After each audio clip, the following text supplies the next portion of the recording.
Ça va, Tweety? Ouais. T'es de retour? Allez, viens. Allez, viens. Allez, viens. Ouais.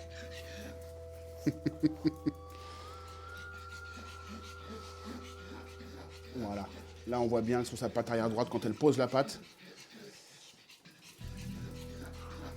Ouais, ok. Attends, tu vois? Parce que quand elle pose la patte... Viens, Tweety, non, reste comme ça. Tu vois, c'est ce qu'elle a tendance à faire, là. Hein, mettre la patte comme ça, à l'intérieur. Elle devrait être comme ça. Je la mets droite. Mais elle fait ça. Et quand elle marche, on voit qu'elle fait ça et qu'elle met son genou en rotation interne. Alors qu'elle devrait plutôt être comme ça. Ça serait le chien parfait ici.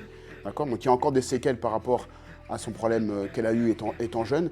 Et quand je mets ma main ici, à l'intérieur du bassin, et que j'appuie avec mon majeur ici, que je vais en profondeur, tu vas voir, regarde, le chien va réagir. Tu vois, là, c'est une douleur. Tu vois, quand il fait ça, c'est qu'il a mal. D'accord? Donc on aura un genou un peu coincé, mais pour moi, c'est surtout la hanche qui est ici, que j'ai du mal à mettre à l'extérieur.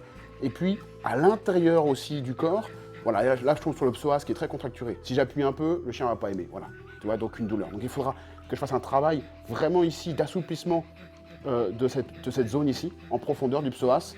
Le bassin qui est un peu coincé, qu'il faudra réajuster. Cette partie-là a du mal, cette partie-là, il y a un bon rebond, et de l'autre, c'est beaucoup plus raide. Donc bassin coincé, un muscle à l'intérieur qui est contracturé, je le sens et je le mets en évidence, voilà, juste là. Et puis un genou qui tourne un peu vers l'intérieur et qui manquera de mobilité.